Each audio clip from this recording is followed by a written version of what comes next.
Hi, everybody. Welcome to the Hidden Gems podcast and Rachel's Reviews. And I'm really excited to be here to talk about Hidden Gems and Netflix. This is going to be great. I'm film critic Rachel Wagner, and Ryan is here. Hey, Rachel, it is so good to be with you again. It's so good to hear your voice. And I want to say thank you to everyone who is listening today. Doing this podcast is one of my favorite things to do right now. And so the podcast has been taking off. You know, we're hot as fire right now. And I'm just Yeah, super grateful for it. me too. Super grateful.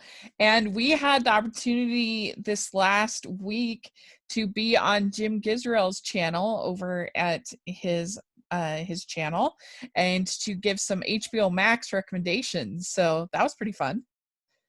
Yeah, it was a little surreal because it was like we're getting to the point now where people are like kind of asking us to appear on their stuff or Yeah. at least like making collaborations, Yeah. on other channels. And I had to listen back to it like 3 or 4 times just to make sure that it was a real thing, because in my YouTube career I really haven't done too many collaborations. Yeah. So it still is like oh my god, like I actually did something with a like-minded person. Yeah. It It's pretty was exciting.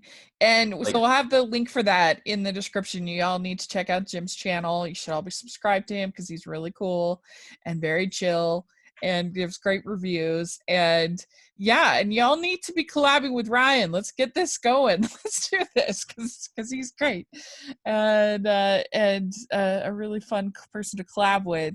So yeah, things are getting exciting. It's just it's yeah, really in the cool. words of pro wrestling announcer Jim Ross, business is about to pick up. Yes, that's right. So what we do on this show is once a week on Fridays, we post this episode where we try to get you to dig a little bit deeper than the big hot properties on these streaming services. And each week we tackle a different streaming service. You definitely want to check out our episode on the Peacock Network because that's starting this week. And so if you missed that episode, we can put that in the description as well. Yeah, it's getting pretty exciting. But this week we are talking about Netflix. Yeah, So and Peacock, we're recording this episode on July 14th. Peacock drops on Wednesday 15th. yeah, so it'll So just aired. yeah, and to your point, Rachel, let's just say stuff like The Old Guard or the rebooted Unsolved Mysteries will definitely not be on any of our lists. Yeah, we're trying to get you to go deeper a little bit more, and so it's a lot of fun. And we have, this is our fourth Netflix hidden gems. So uh so so we're getting deeper here. And I also did cover, if you're looking for Netflix content, I covered the Babysitter's Club series on Hallmark's podcast with Austin Burke, fellow YouTuber Austin Burke, and it was really fun. So I can include that in there as well if you're looking for that coverage, because it's a great show. It was so well done. But yeah, today we're talking hidden gems. So what is your first choice? So my first choice is from 1971, and it is one of my all-time favorite movies. It's Fiddler on the Roof. This was an adaptation of the Tony Award-winning musical, and it's a really long story. But to sum it up in just like a few sentences, it's about a man named Tevye. He is an extremely poor milkman living in an out-of-nowhere town in Tsarist Russia around the turn of the century. And he lives in a primarily Jewish village, and they have a seriously strict amount of tradition. Like, they follow the traditions down to the letter, and they have traditions for literally everything. And so, according to tradition, he has 5 daughters that he's got to marry off, and 3 of them are becoming of that age. And so he's starting to be like, okay, I gotta start making deals. But What he doesn't realize is that change is coming, and anti-Semitism is rising in the country, as well as change within the village as well. And the movie is all about what you do when the change does in fact come. I love this movie. I love this musical, really, but I think in terms of Broadway musicals being turned into movies, this may be one of the best, if not the best. Uh, the original Broadway version of Fiddler on the Roof had Zero Mostel in it, and he was supposed to be playing Tevye in the film version. However, he was unavailable for some reason, and Topple ended up getting the part. That was about the smartest decision that they could have ever made, because he is truly wonderful in this movie, and he he's just he's a good guy. He does have his faults. Like, he does get angry. He always looks up to the Lord and he's like, "Why do you do this to me, Lord?" But at the end of the day, he's just a guy, and he follows what he believes are right, which is the traditions that he has grown up with and known for his entire life. He has high and lofty goals, but he kind of lives in a time where it just doesn't really seem achievable. Uh, uh, there's a lot of great songs in here, like "If I Were a Wealthy Man" and "Sabbath Prayer" and "To Life," and they're all excellent. Norma Crane plays Tevye's wife. She is awesome. There's a bunch of other actors from the Broadway play, and they do just as good, if not better. And I could honestly talk about Fiddler on the Roof for days, but all I can say is just you have to see it in order to do it justice. My one note about it is that the movie is about 3 hours long. It's like 3 hours and a minute long. So I would suggest planning accordingly to that. However, there is an intermission halfway through, so if you treat it kind of like you're watching a Broadway play, and when you see the intermission, come and just do whatever you have to do before then. But if you haven't seen Fiddler on the Roof, I do highly recommend it. It's one of the finest movie musicals ever made.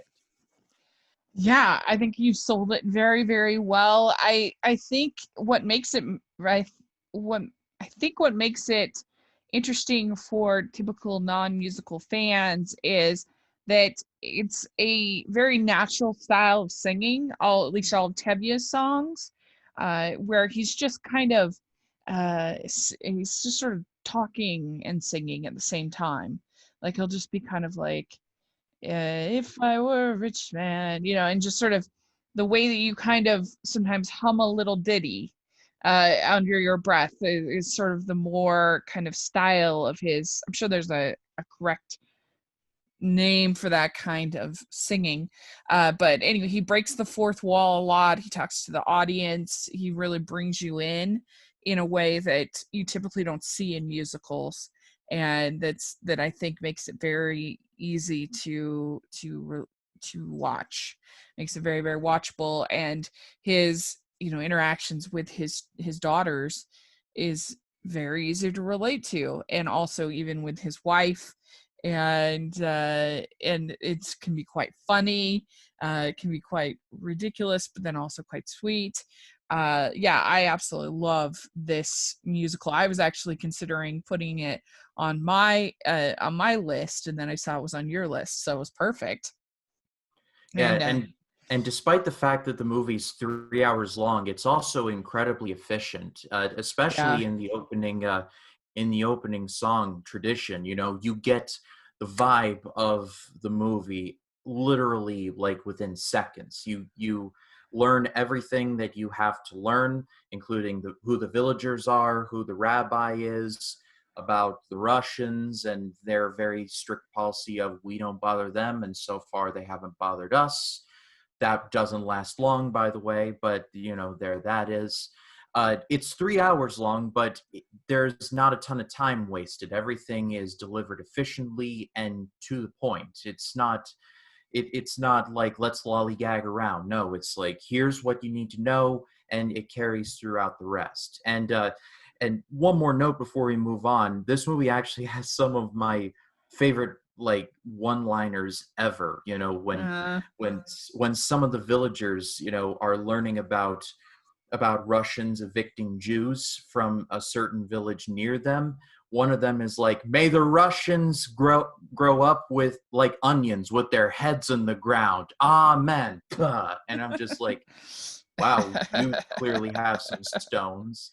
And yeah. then one of my all-time favorite lines is when this guy runs up to the rabbi and he's like, "Rabbi, may I ask you a question?" And the rabbi is like, "Certainly." And then the guy says, "Is there a proper blessing for the czar?" And the rabbi says, "A blessing for the czar. Ah, yes. May God bless and keep the czar far away from us." Right.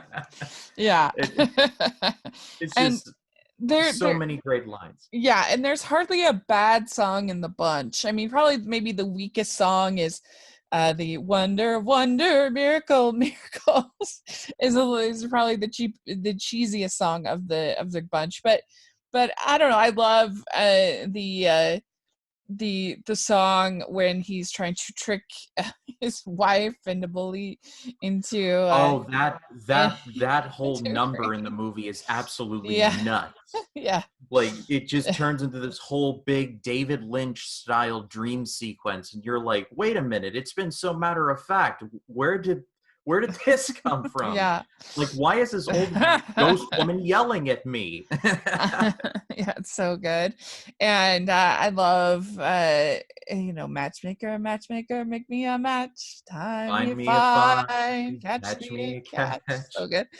If I were a rich man is so great. I also, I love Do You Love Me? Where they That's an amazing song. It may mhm, be my favorite. It's yeah, like it's at least number two. It's yeah, such a quiet number, and you would think, oh, they clearly love each other, but then you remember they weren't supposed to be married. They were in an yeah, arranged yeah, marriage. So yeah. it's like the question of, do they really love each other, or is it just because of the traditions that they've been together for so Yeah. long? I mean, that's what he says is my father and my mother said we'd Said we'd learn to learn to love love each each other. other. So now I'm asking Goldie. And Do you love me? it's so good.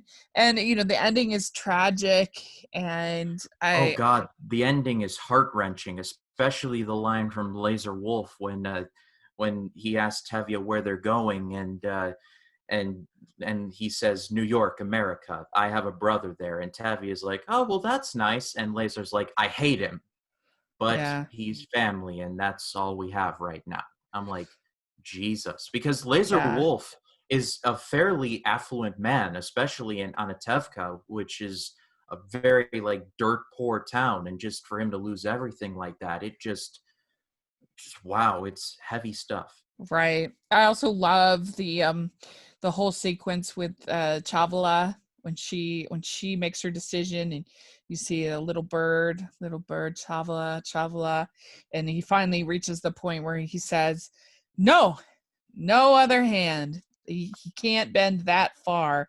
And yet he does, because later on in the when they come to say goodbye and you hear them yell out where they'll be, and so And even and he says, "God be with you."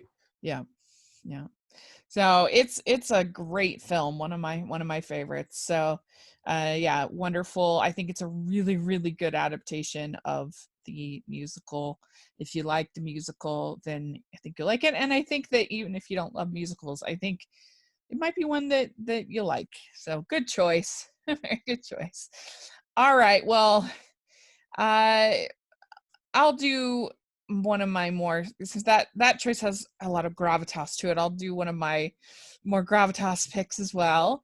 So my pick is from 1992. It is the adaptation of the Ian Forster novel, Howard's End. I absolutely love the novel and I love the movie. I mean, certainly when it came out, it wasn't a hidden gem. It was highly, highly praised. Won a bunch of Oscars, got nominated for a bunch of Oscars. But I think now today it's one that you kind of have to dig a little bit more for. It's not going to be out there on the front, so I'm counting it. And I absolutely love this movie. I think what makes this movie so great is that it is so rich. You have stories from so many characters. I mean, most movies are lucky if you have two dynamic characters that grow and have a full story arc and you really get invested in them. This has like nine, and which I think is really amazing. The main thrust of the story is you have two sisters played by Emma Thompson and Helena Bonham Carter.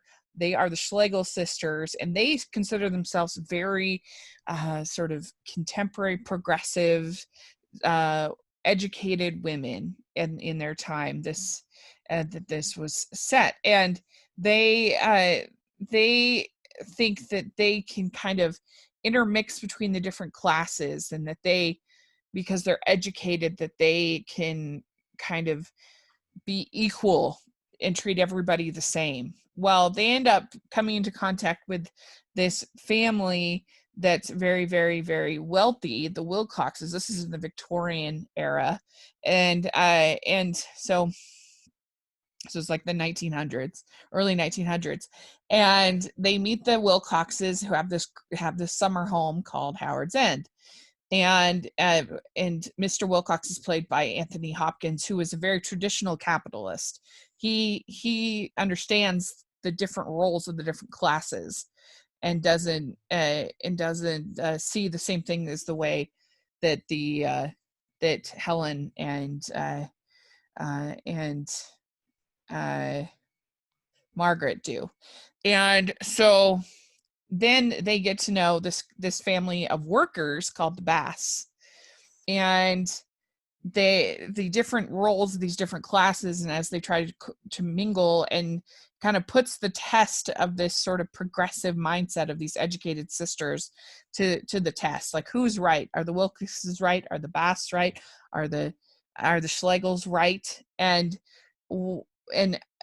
these are all human beings. And what I just love about it is that you really feel for every single character. Every single character has their motivations that make sense. You become invested in every character. It's so beautifully made. It's so well acted. Holy cow.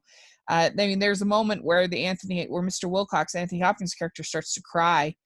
And this is a person that in most scripts you'd hate, because he's the big bad rich guy, but you feel for him. You understand what's happened, and you understand that he's doing what he thinks is right from his perspective. And so it's so good. It's so well made. It's done by Merchant Ivory, who were the big team for period pieces in the 90s. And I absolutely I love it. I think it's so well done. Have you ever seen this or heard of it? I have not seen it, but I've heard a lot about it. Hmm. When I was doing research for this episode, I was looking it up, and Anthony Hopkins, who is the star of this movie, did The Silence of the Lambs the year before Howard's End, and all Hmm. I have to say is that's one hell of a Yeah, range. it really is. Vanessa Redgrave, she's in it. She's great. Emma Uh, Thompson, who won an Oscar for this, and deservedly and so.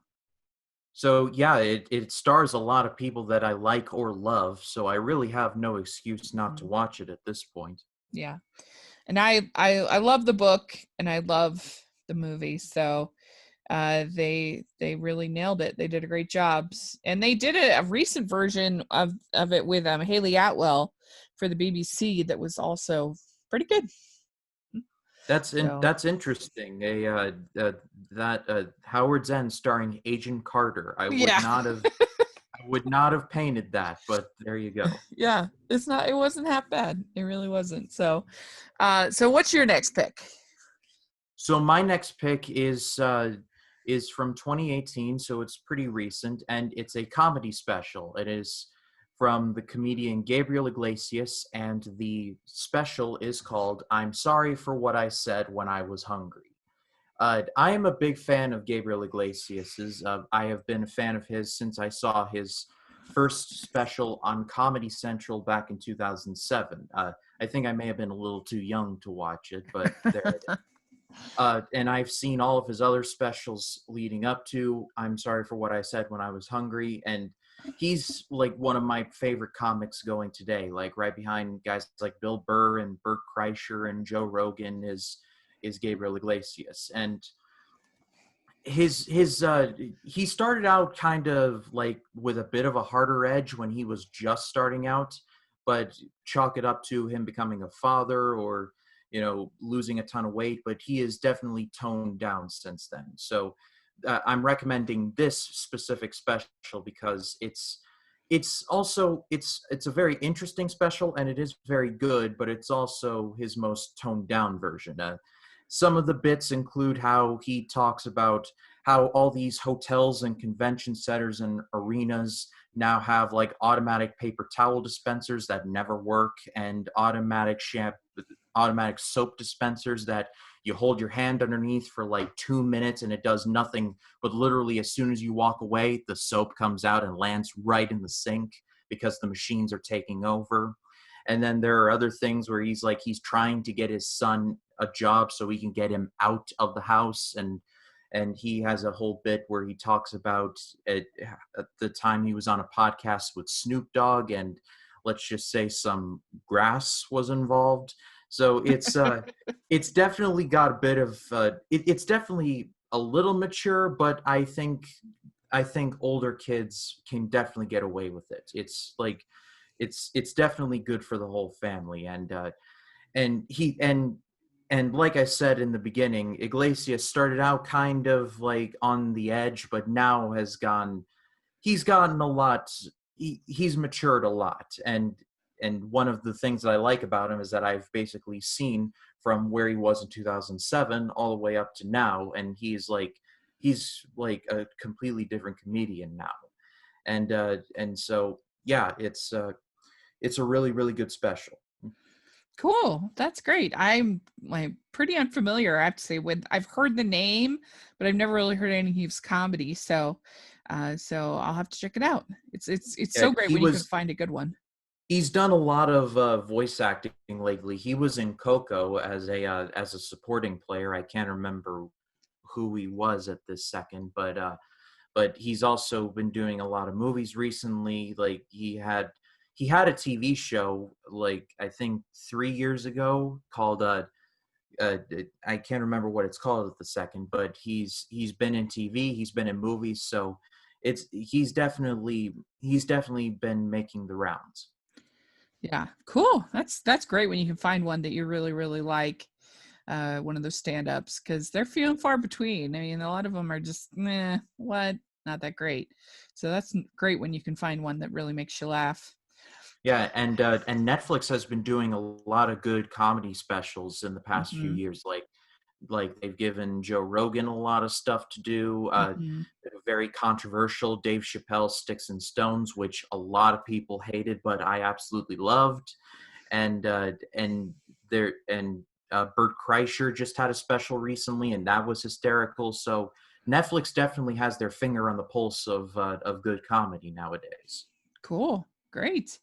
All right. Well, my next pick is also a Netflix original, and it's more for the family beat than most comedy specials. But I reviewed it over on my blog. It's called Feel the Beat, actually. And this movie, if you're looking for something new and original, then this is not the movie for you. This movie is very predictable. It's very much a formula, but I really enjoyed it. It's the kind of movie I like. It stars Sophia Carson, who people might recognize from the Descendants movies over on Disney Channel. This is her first kind of, I feel like, more of a grown-up role. She plays this woman who is the big dance star in her town, then goes to Broadway, and she can't get any parts, and she kind of gets disgraced at the beginning, and she ends up coming back, and she is kind of tasked with helping the town dance troupe make it for this competition. And and I just thought it was really cute. I really I enjoyed the group of girls. The movie has some diversity that you don't typically see in these kind of movies, and I liked her boyfriend in the movie. He was pretty hunky, and he was her ex that she ditched before she moved to to pursue her dreams. I mean, again, all this is sort of classic kind of storytelling, the girl coming back from the big city, and that's a very Hallmark trope, but I like the trope. What can I say? The guy's name is Wolfgang Novogratz, which is quite the name. But he was good. He was pretty hunky.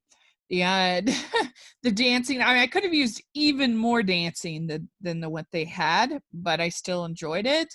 And the kids were super cute. And there's one of the girls is deaf, and she was great. There was a black girl. There's all different girls there. Her best friend is played by an African American, Brandon Kyle Goodman, and he was fun. You have Rex Lee playing one of the judges. So I don't know, it was a fun cast. Her dad is played by Enrico Colanatoni, who Veronica Myers fans will recognize him. Anyway, I just thought it was sweet and cute and the kind of movie that I just like to relax to and put on and just enjoy, and it'll make you feel good. It's something that you can watch as a family. And so yeah, I liked it. Yeah, I was reading about this plot, and I'm like, this screams Rachel Wagner so loud, so loud it can be heard on the other side of the planet. And I Yeah, mean that in the nicest and most flattering way possible, that's right. because I was reading this, I'm like, for a woman who has made an entire career about reviewing Hallmark movies on a podcast, like this is this is her jam right Yeah, here. it really is. Yep, Someone in the yep. comments is gonna be like, Ryan's burying Rachel. No, that's not what I'm trying to go for. But when I heard the name Wolfgang Novogratz, I Yeah, was going to say, like, bless you, because I thought right. you. Yeah, yeah, that's right. I mean, that is a name, but he went with it. So hey, he didn't change his name. But Uh, the yeah, movie does sound familiar. However, at the same time, there are a lot of movies that I love that I've been like, this premise has been done like 100 times before. Like yeah, that's not what I love about them. What I love about them is that if they can excel in other areas. yeah. Like I think the diversity kind of makes this different.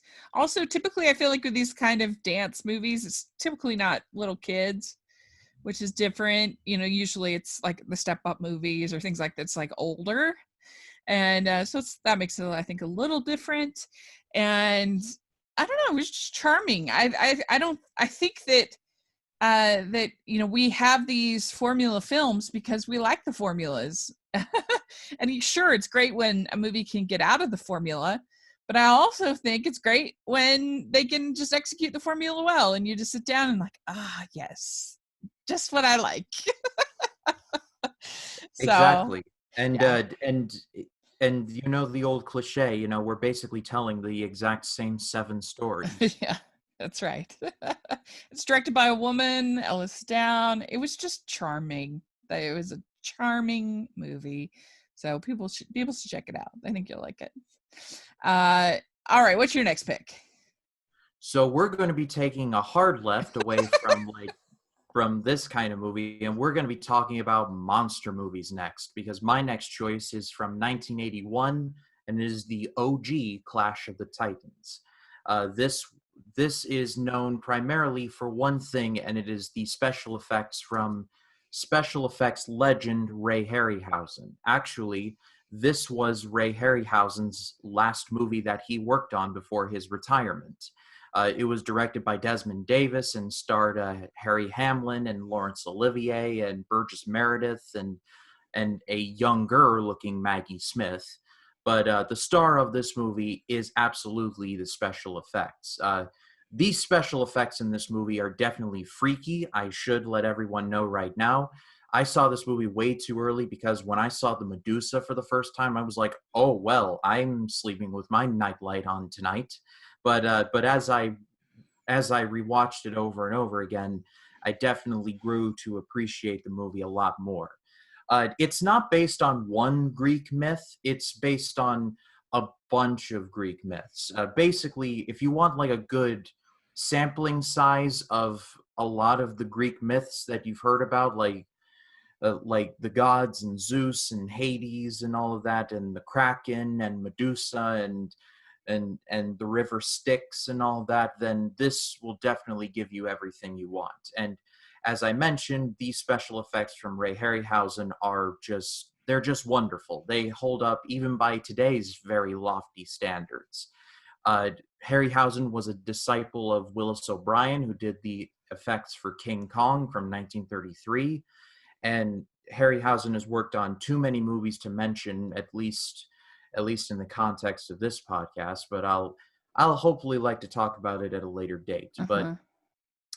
But Clash of the Titans definitely has a bit of a harder edge. But it's definitely tamed by today's standards. So Clash of the Titans, it's really good.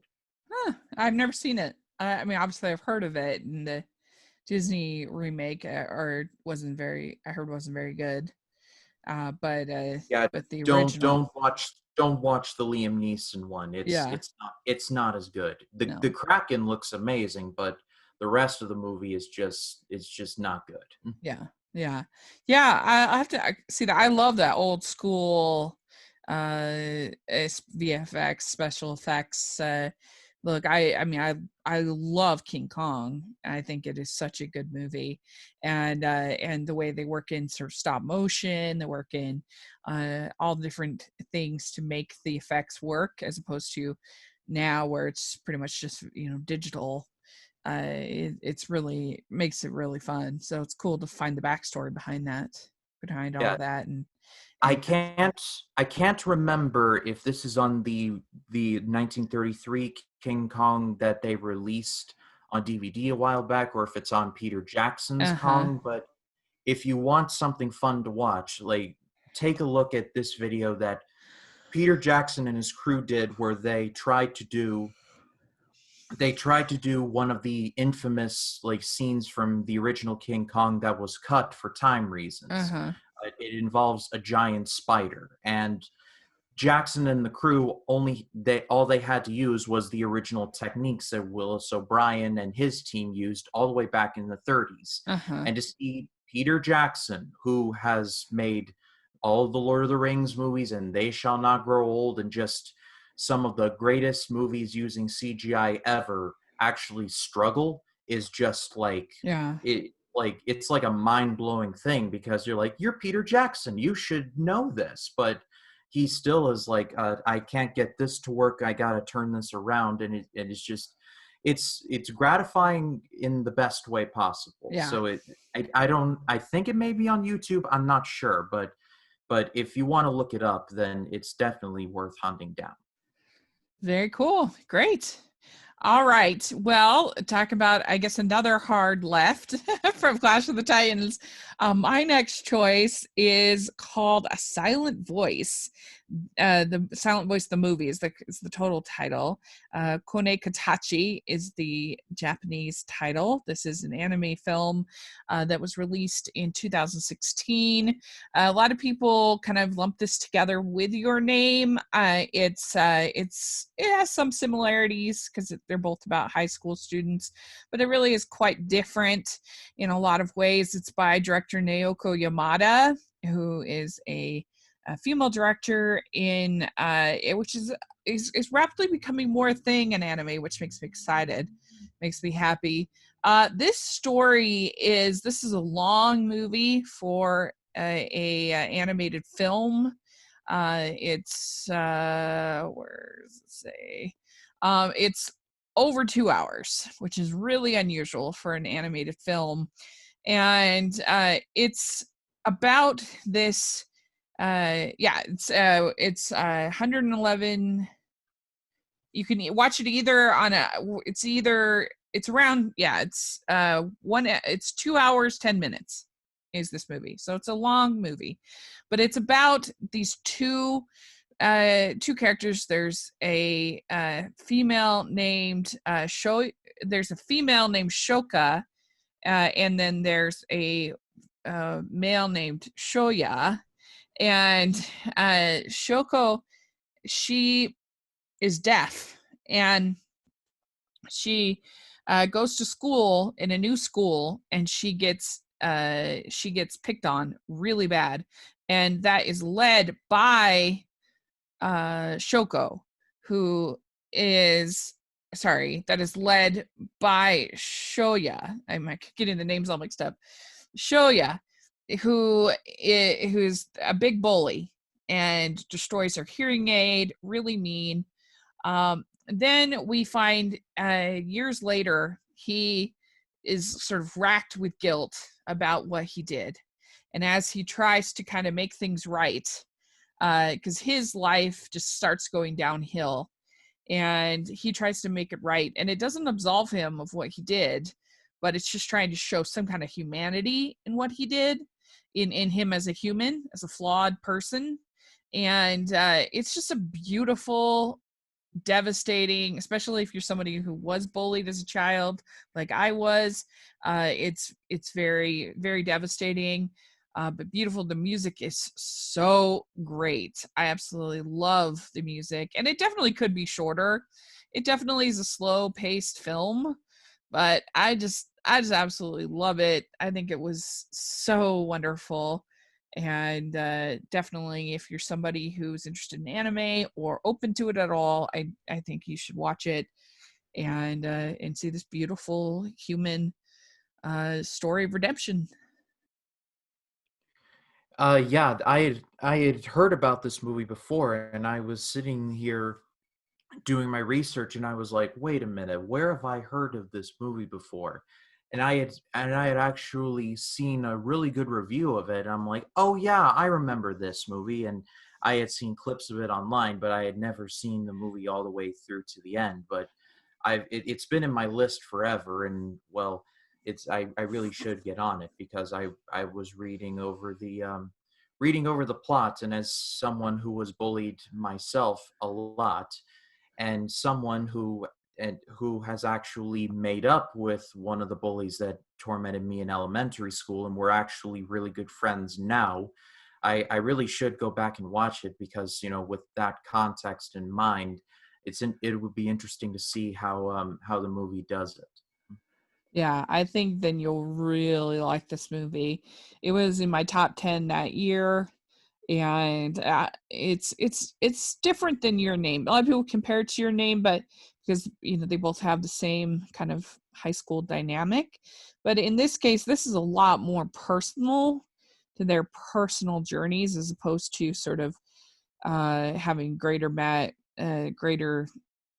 uh, repercussions, and you just get really invested in their story and who they are, and how they're going to be able to forgive, and it's great. So there is even a point where you visually see from the perspective of the bully, when he's feeling ostracized and struggling, and there's X's over everybody's face who he can't, he feel like he's let down, and then as he seeks for redemption, those X's start to go away, and I don't know, I love it. So yeah, what's your next pick? So my next pick, and taking another hard left, we're going to be taking a look at Spaceballs from writer and director Mel Brooks. This is the ultimate Star Wars, Star Trek 2001. Like, this is the ultimate sci-fi movie parody movie, or spoof movie, or whatever Uh-huh. we're calling them these days. It's basically got the rough plot of the first Star Wars, but instead of Han Solo, it's Lone Star. He's played by Bill Pullman. Instead of Chewbacca, it's it's Barf, played by the legendary John Candy. May he rest in peace. Instead of Darth Vader, it's Dark Helmet, played by Rick Moranis. Mel Brooks is in there himself as President Scroob. And it's got a very, very talented cast. And like I said, this movie pokes fun at everything involving like Star Wars and Star Trek, but in the nicest way possible. I'll say first and foremost that I think Mel Brooks's best movie is Blazing Saddles. It's one of the ones that I think it's his best one overall. But I've seen Spaceballs the most.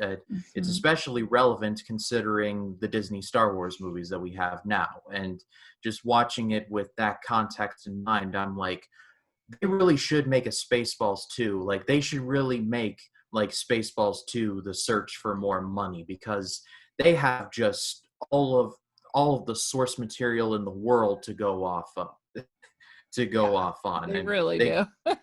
like the fans and Raylo and the Snoke fake out and the director changes and Kathleen Kennedy and Yeah. Mel Brooks is like, all right, just give me a budget and I'll be all set. But Yeah. to put the period at the end of the sentence, Spaceballs is genuinely really funny, and it's got a lot of adult jokes that went over my head when I was younger, but now they're just like, oh, that's what that meant. Oh, and there's also a really, really funny homage to Alien, and I'll just leave it at that. You'll know it when you see it.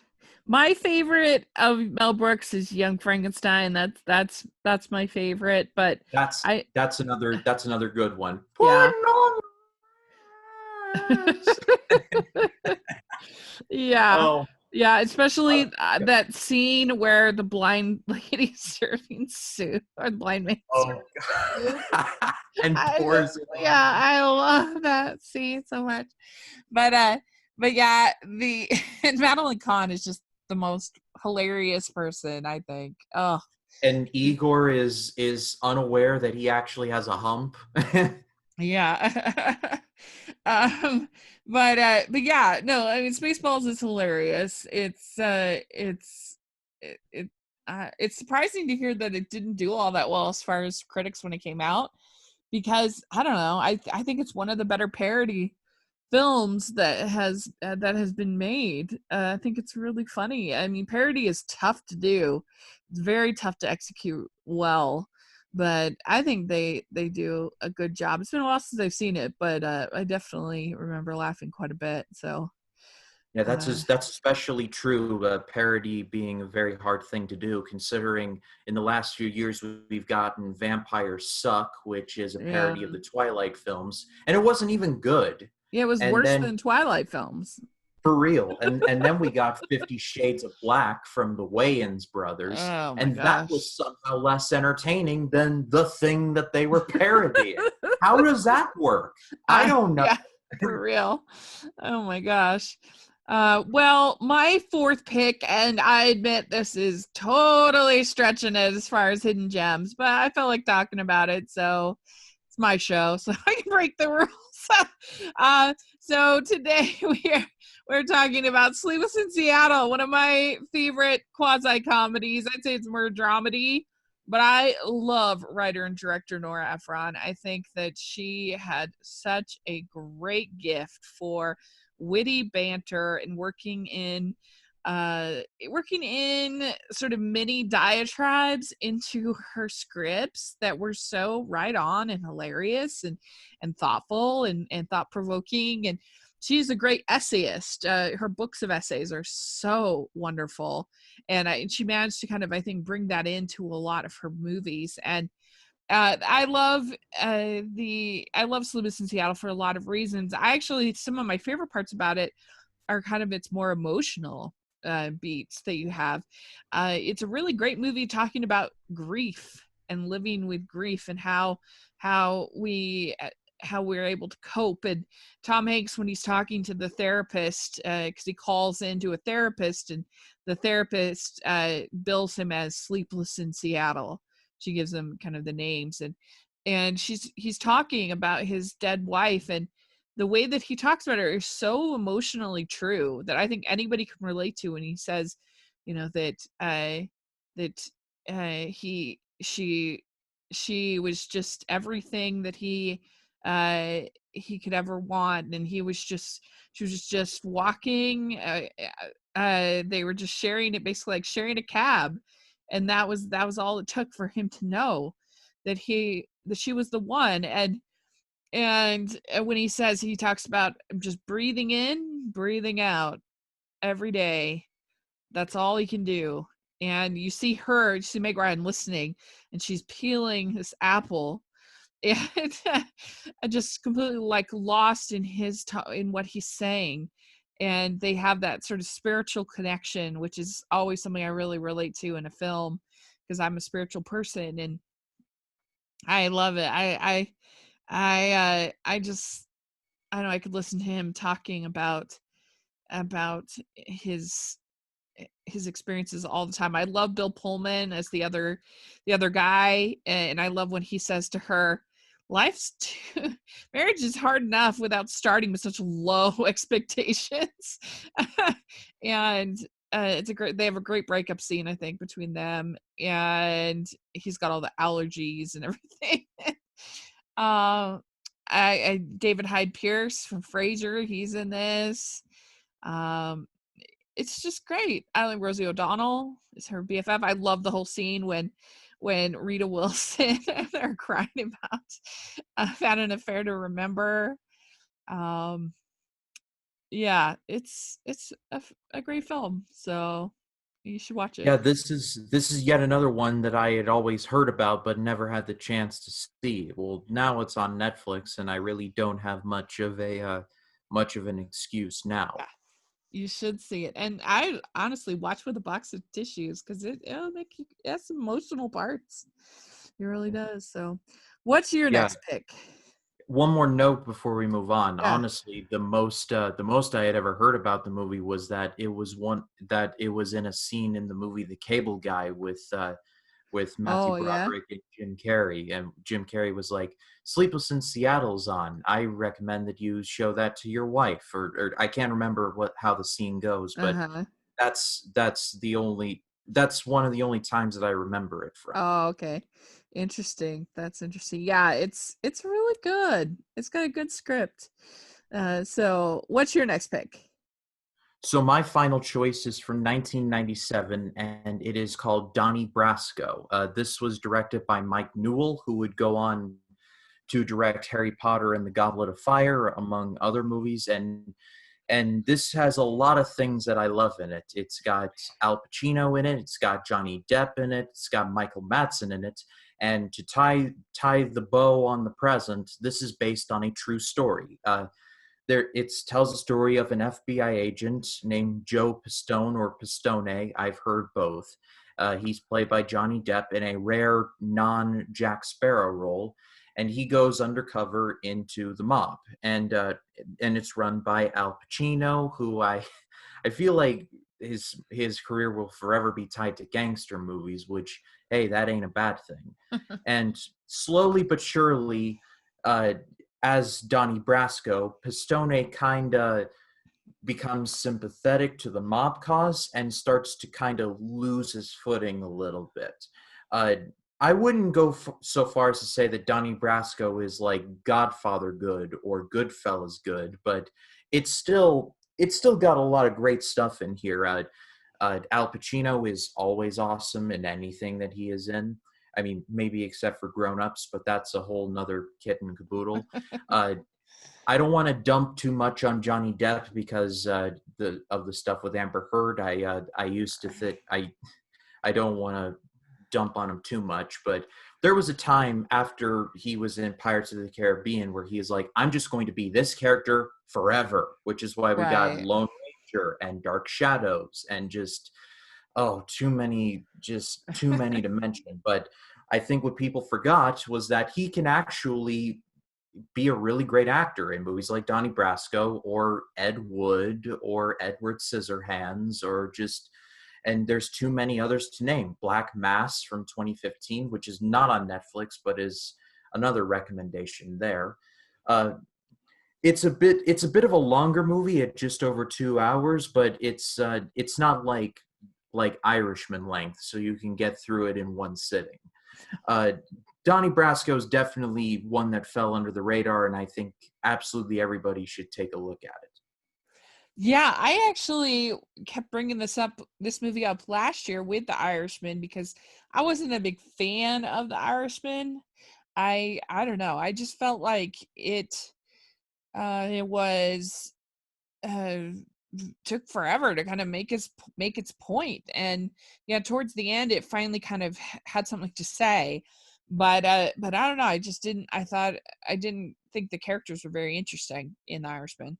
Yeah, But by the time the interesting stuff happened, it was 45 minutes into the movie, and I wasn't like, all right, at Martin least, Scorsese returning to gangster epics, impress me. Like, I wasn't being that guy, but yeah, I had paused the movie because I was going to church, and so I was like, it has been 45 minutes, and we are just now getting to the stuff with Jimmy Hoffa. I'm like, spare me the freaking next 2 hours and God, how right. many minutes left in this? Right. Yeah, exactly. I mean, they set up the character as a soldier for the mafia. He says he's going to do the same thing. He's going to treat the mafia the same way he treated being a soldier in the army, which is fine, but it's not very interesting as far as a character for the screen because he kind of gives up his agency, gives up his autonomy to the mafia. It's not until he finally starts to kind of question those orders and question the what he's doing that okay, this is finally getting interesting. And I think that the characters in Donnie Brasco are far more interesting than the characters in The Irishman, and because they are questioning what's happening. They're complex characters, and I don't know.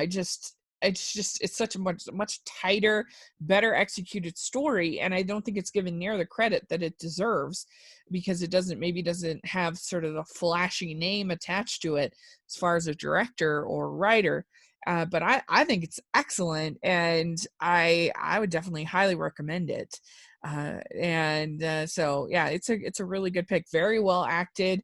It's something that has something to say, whereas for some reason these mob movies can be a bit languid sometimes as far as their pacing. Yeah, I have to say. especially I hate to dump on the Irishman. I didn't hate it, but just God with the pacing, I was just hearing Yeah. SpongeBob timestamps like 3 weeks later. Yeah, that's right. That's right. Uh, um, I was fully expecting to be the so much later that the old narrator had to leave and they had to hire a new one. And I'm just like, I would have just been a skeleton watching this movie. yeah. Well, my last pick is for the movie The Witches. And this is if you're looking for something a little bit scary that's also, I think, family appropriate. This is from 1990, and it's based on the Roald Dahl classic novel about the old lady witches that are in disguise and that want to eat children. Which is such a great sort of plot device for a movie for kids, because A obviously, family picture. yeah, family picture, and it is pretty scary. Angelica Houston plays the headmaster of the witches, and you have the little kid that gets that it disturbs their head council, their high council, and it's really well done. You have Brenda Blethyn is in here. You have a bunch of other people that you'd recognize, and it's creepy and well done. And if you like those kinds of sort of family, family scary movies, then you definitely like it. And we were going to have a new version this year, but I don't think it's coming out now until next year. So someone to look forward to with Anne Hathaway, evidently. So, have you Yeah, seen and this one? no, I had never even heard of it, but considering the fact that I love Angelica Houston, I mean, I love the entire Houston family, Angelica being the daughter of John Houston, Mm-hmm. director of Maltese Falcon and Treasure of the Sierra Madre. Yeah. I tend to find a lot of I tend to find a lot of Angelica Houston's performances good to great. So I'll definitely have to hunt this one down. Yeah, it's pretty scary. It really is. So I think you'd like it. I really do. I think you would. I think you'd like it. It So definitely sounds like something up my alley. yeah. Well, thank you so much. This was really fun. It's always great to talk about all these movies with you and to give our hidden gems. And let us know if you're listening, if you have seen any of these movies. What have you been watching on Netflix? We'd love to hear your suggestions for us. That would be great. And Ryan, how can people find you? You can find me on Facebook, Twitter, Instagram, and Letterboxd at RyanCam20. And then on my YouTube channel, it is RyanCam Movie Reviews. And this actually happened just as we are recording this. I just hit 90 subscribers. Nice. I feel like that's so many people because even though I've been doing this YouTube game for like 4 years now, I just it never it was like very, very slow growth, but I took it seriously, like this year, and it's just like it's seeing it go up is just really something special because think about it, it's 90 people saying, you know what, we like what this guy has to say, subscribe. Yeah, And it's just like it's so flattering. I feel like my heart is growing 3 sizes like in the Grinch. But anyway, that's great. on the channel I have the AFI project. Yesterday I just dropped my video for To Kill a Mockingbird, which is one of my all-time favorite movies, and it's just one of the best book adaptations ever in my opinion. Tomorrow, which is a Wednesday, I'll be dropping my video for Mr. Smith Goes to Washington, and then after that will be 1952's High Noon. So a Ooh. lot of stuff going on there. I also have Nolan month, which Tenet might be delayed, but I'm in the middle of Nolan month, so I might as well at least finish it off.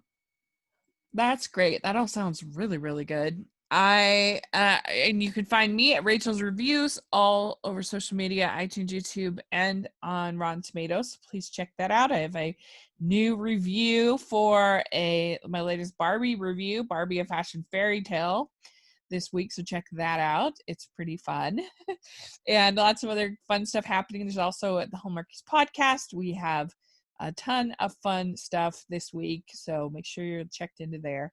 And thanks so much, Ryan. I really appreciate it, and we will talk next week. Yes, we will. Bye, everyone. Bye.